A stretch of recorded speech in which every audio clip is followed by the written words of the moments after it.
Hello again. This is Phil Dixon, and I just want to take a moment tonight and talk about someone that I know, and I knew him very well. We talked on many occasions about his career in the Negro Leagues as well as his career with the Brooklyn Dodgers.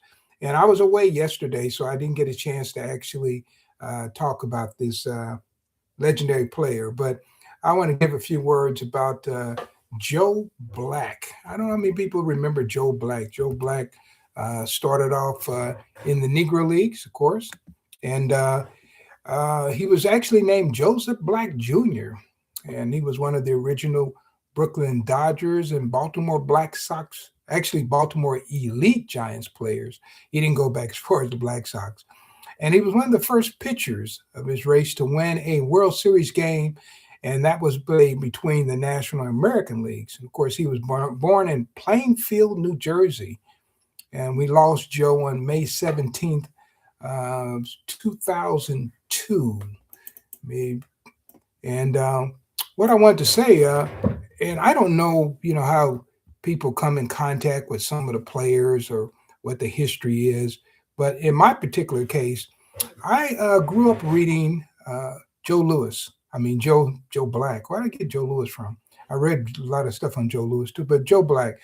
And for years he had like a column that started in black newspapers. So now during his playing days, he had a column that was sponsored by Lucky Strikes cigarettes, and I was able to pull one of those up, and let me see if I can find it here, and maybe I can tell you something that it said.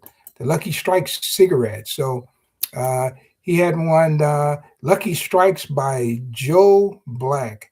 And this is when he actually talked about August 21st, 1953. Said baseball players have a language all their own. We use words and expressions that you probably wouldn't hear any other place in the world outside of a ballpark. Yeah, I guess you could call it shop talk. If you could sit in our dugout, here are some of the things you might hear. Then he goes on to say a high pop fly is a rainmaker. A player who gets a cheap hit is a banjo hitter. An infield hit or bleeders, handle hits or balls with eyes. A home run is a gopher. A double play from third base to second base to first base is, of course, round the horn. A change of pace uh, is fully actually he said pulling the string on the batter. A good hitter is a good fielder is a glove man. Then he goes on and just mentions some things like this, and so that was one of his first things he did. Now, as I was coming along, I was a teenager, and I used to see his column, and it was a little more political. And he had a column called "By the Way" with Joe Lewis, and of course, I'm in Kansas City, so I'm reading it in the Kansas City Call. And he was more political in that particular time. He had a high position, I think it's vice president or something with the Greyhound Corporation. I don't remember exactly what it was, but he had a regular column that appeared every week in the black newspaper. Now, unless you grew up in a black community and you received this paper, you wouldn't know this. This is something you probably find out now, but these are the kind of things we grew up with. And so I knew about Joe Black, and then you would hear somebody say, "Hey, he used to play baseball" or something like that.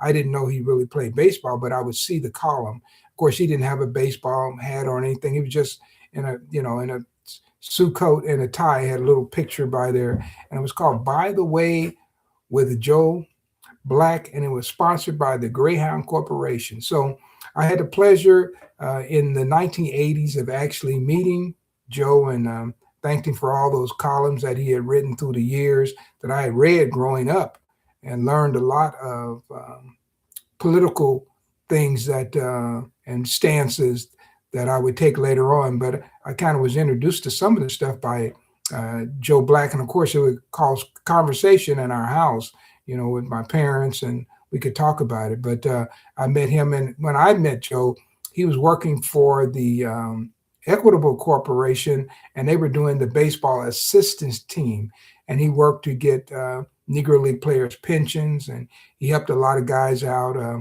He helped me actually had me organize an old timers event at Royal Stadium when I was working for the Kansas City Royals. So my hat's off to Joe Black today. And of course, he was born on February the 8th, which was yesterday.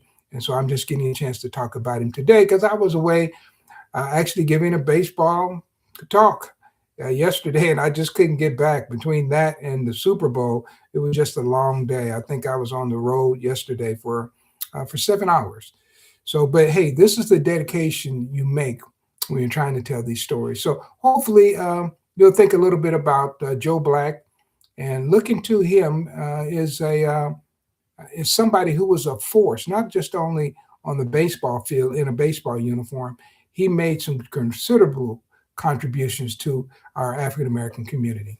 So thank you guys. And I'll be back again talking about some of these legendary players that I had a chance to meet and got a chance to know. Bye.